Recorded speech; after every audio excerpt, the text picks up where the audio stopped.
All right, so we're gonna install some Fabricmate 1-inch track today. Due to current world events, we can't get the track in black. Fabricmate, they were able to sell me their old stock so I can finish this project here. This is the track. That's what it looks like by itself. It's got a space right there, which is where the fabric hides in there basically when you tuck it. And it's got these jaws with a little bit of teeth to grab the fabric, but also not tear it. And this is the edge where you staple. You can see it's already mitered, so I pre-cut all my miters before I even bring it to the job site. You know, I have like my right angles, my left angles, some straights. I'm using a pneumatic stapler, 18 gauge.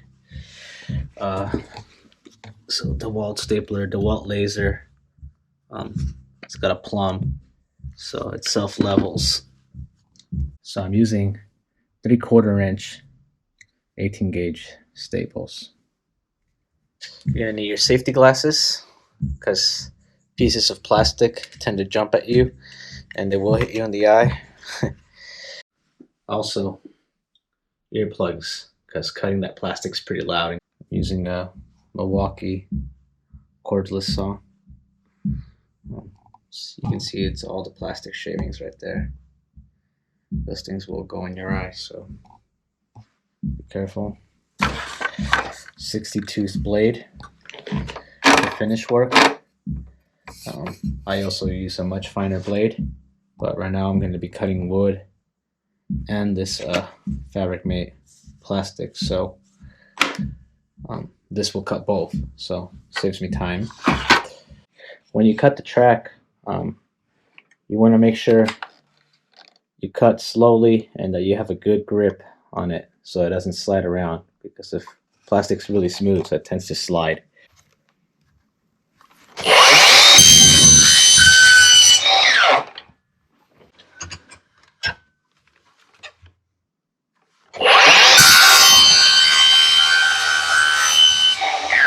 I just finished molding there. So the molding has to happen first so that you can have a nice clean line. That reveal is too skinny to add any acoustic treatment or track in there. So I just painted it black, and that's how we're going around it. I'm gonna go ahead and tack this in with one staple and then align it with the laser, just in case the molding is out of plumb, but I did the molding, so it's not going to be out of plumb.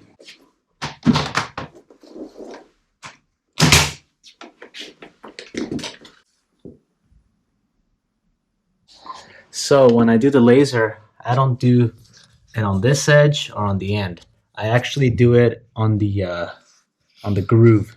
I do that because, especially in the middle, like if you have a seam in the middle of the wall, like for example here, you're not going to see anything but the seam where the fabric tucks. Doesn't matter what happens here, as long as this line is straight, it's going to look amazing. Okay, so we're going to go ahead, align this, and let's tack it in.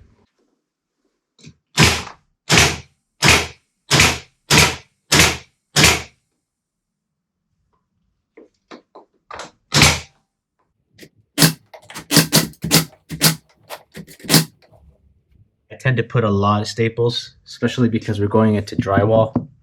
You're going to be wondering what this shit show is, and I took this project over from someone else. I'm here to basically fix the room and make the best of what they were left with. That cable, you can see that's completely unacceptable, but it's connected to this outlet here. And I've since cut it and capped it, and so there's no more power going to up here, but I still put a cap on the hot and taped it up, and that's just going to be hidden in the wall.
Look at that piece of track.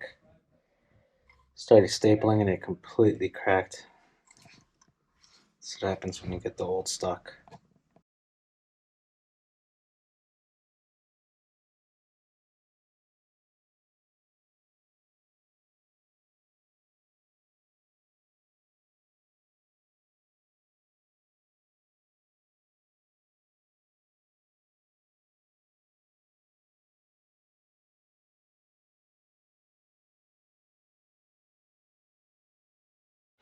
Alright, so you saw me bring out the multi-tool, and the reason I did that is I installed this piece first, and you can see I made a notch. Hopefully it shows good. I notched right there, so the fabric has a continuous seam, and we can connect with this. So that's why I used the multi-tool.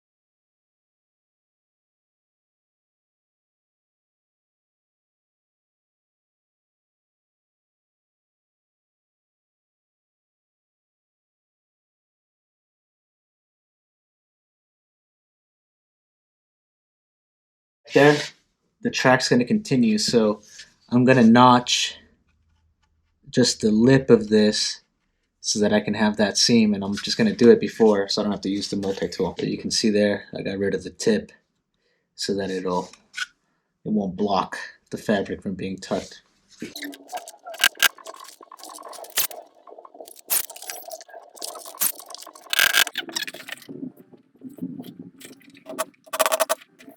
I carry a razor blade, the Milwaukee one, the Stanley 25-foot tape measure.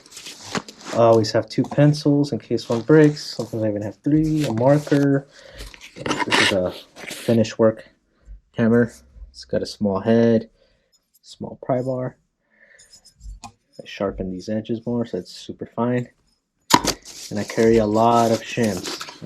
For track, I like to use cardboard shims. I just get a scrap piece of cardboard and I use wood shims as well. Pliers, and then in this pocket I have a bunch of staples ready to go. Also, a scraper. Sometimes you gotta scrape like this. I also use this for, I like to leave a small gap in between the track and the finished surface opposing that, so in the corners and stuff. That way it's not too hard to tuck it in. If you leave about a 16th to an 1/8, it'll be a lot easier to tuck, because these jaws, they do open up a little bit. It's subtle, but that's just a little quick tip right there. Right here is a perfect example on when to use cardboard shims. See that crease for the drywall for your mud to go in? These guys didn't mud it, they just caulked it. So put that in there, and hopefully that will take a staple. Still cracked, but it did grab, so we're good there. So we finished our track and we've insulated. So now we're ready to tuck some fabric. For the insulation, we just went with a 1-inch Owens Corning 703 that we had actually left over from a previous studio build. Treatments for this room are pretty basic, just 1 inch on the left and the right walls. We did 2.5 inches on the front. We obviously filled the soffit with fiberglass, low density R30 for more base trapping. And we're gonna do corner traps on the rear, and we're gonna use a different higher density rock wool for the rear wall so we can absorb a little more low end. We couldn't do corner traps in the front because they put a return vent right on the corner. It was going to be very costly to undo that, so we just stuck with this.